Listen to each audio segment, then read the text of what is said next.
এই বর্ষার সন্ধ্যেতে যদি এরকম বেগুনি পাও তাহলে কেমন মজার।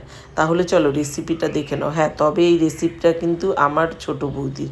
দুর্দান্ত বেগুনি বানায় আমার ছোটো বৌদি। আমাদের বাড়ির কোনো অনুষ্ঠান হলে বৌদিই বানায় কিন্তু। তবে রেসিপিটা একবার দেখে নাও। দিয়ে দিলাম বেসন, চালের গুঁড়ো, যতটা বেসন ততটাই কিন্তু চালের গুঁড়ো, লঙ্কা গুঁড়ো, হলুদ গুঁড়ো, আর এটা ছিল বেকিং সোডা।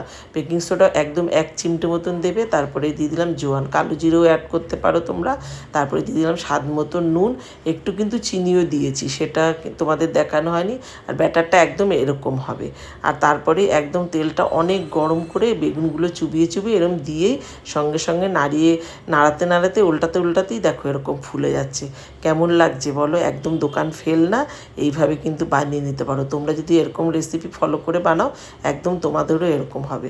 কেমন লাগলো অবশ্যই কিন্তু কমেন্টে জানিও। ভালো লাগলে প্লিজ একটা লাইক করে দিও।